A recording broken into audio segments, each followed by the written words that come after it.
இப்படி நாட்டு மக்கள் எல்லோரும் ஒற்றுமையாக ஒன்றுபட்டால் உண்டு வாழ்வு என்பதற்கு இணங்க ஒற்றுமையோடு இருந்து ரசிக்கிறார்கள். அப்படிப்பட்ட ரசிக பெருமக்கள் எல்லோரையும் எப்படித்தான் பாடி இன்புட்டு வாழ வேண்டும் என்று ரசித்தாலும் ஒருவேளை வள்ளிகார்க்கும் திணைச்சோலை இந்த இடம்தானா இல்லை வேறு இடமாக இருக்கலாமா என்பதை அறிவதற்கு முன்பாக பொது நலம் பெரிதா சற்று மனிதனுக்கு சுயநலம் பெரிதா என்பதை எண்ணி பார்த்தால் மனிதனுக்கு தேவை பொது நலம். தெய்வ தொண்டு செய்ய வேண்டும். ஆன்மீக சான்று மனிதனுக்கு சேர வேண்டுமென்றால் பொது நலத்திற்காக பாடுபட வேண்டும். பணம் பெரிதல்ல. மனிதனுக்கு தெய்வத்தினால் தன்னுடைய முயற்சி அவனுக்கு ரொம்ப ரொம்ப கிட்ட வரும். தெய்வம் கிட்ட வரும் என்றால் தெய்வத்து மேலே ஆணையாக அவன் செயல்பட வேண்டும். அப்படி பொதுநலமாக வாழக்கூடிய மனிதனை பார்த்தால் பணம் பந்தியிலே குணம் குப்பையிலே என்பதை பார்க்கின்ற போது எப்படி வர்ணிக்கலாம்?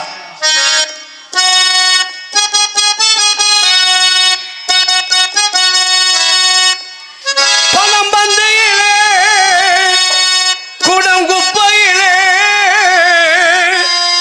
இதை பார்த்து அறிந்து நடக்காதவன் மனிதன் இல்லை, பிழைக்கும் மனிதன் இல்லை.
குணம் குப்பை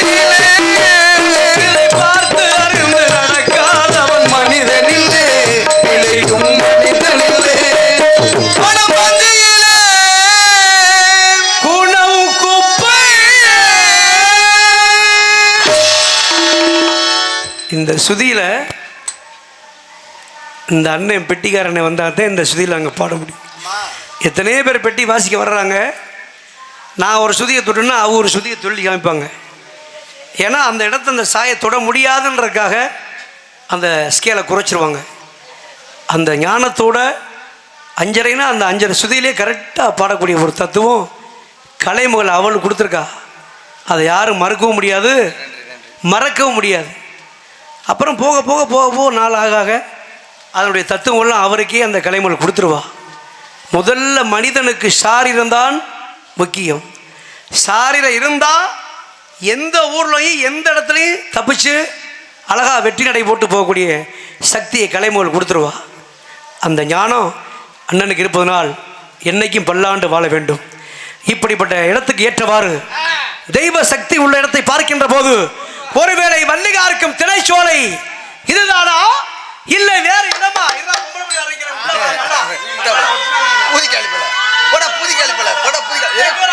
சரியான கொள்ள கூட்டமாவில் இருக்கு. எல்லி பாரு,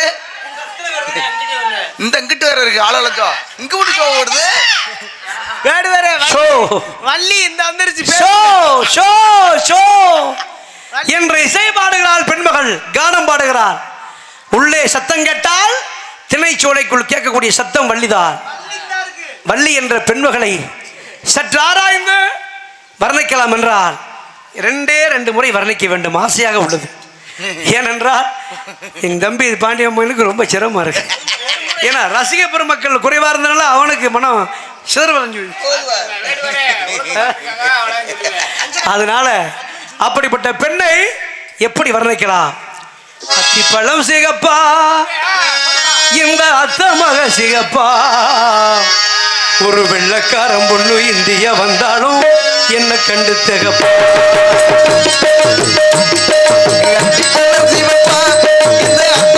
சிவப்பா, ஒரு வெள்ளக்காரன் பொண்ணு இந்திய வந்தாலும்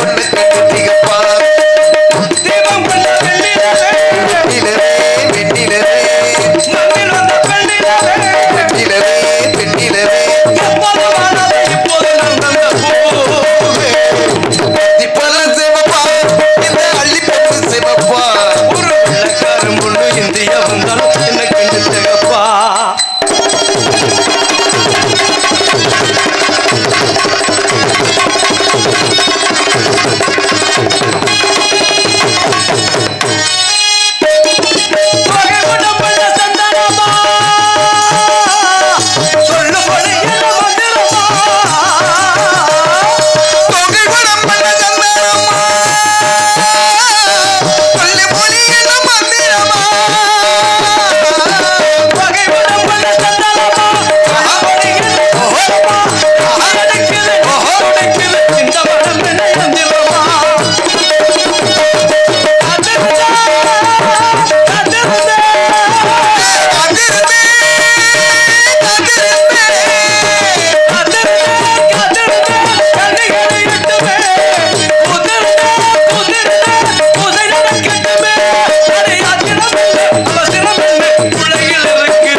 இப்படிப்பட்ட ரசிக பெருமக்களுக்கு முன்பாக நன்றி நன்றி.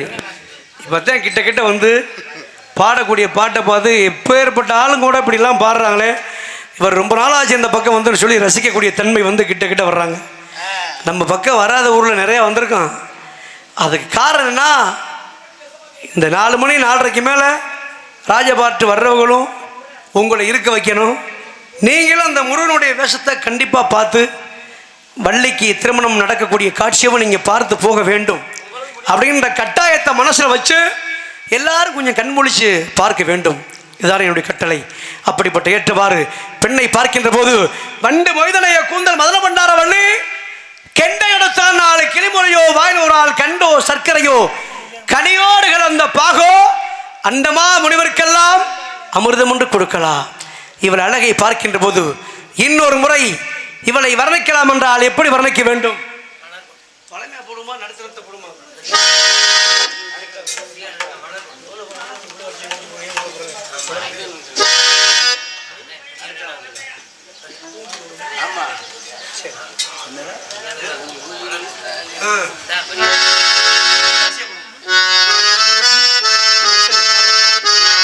பெண்ணை பார்த்தால் குயிலை போன்ற சாரீரம், மயிலை போன்ற சரீரம்.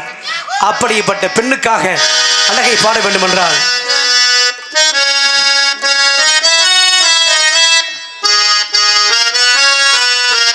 பூங்குயில் ராகமே புதுமலர் வாசமே நாளை நம்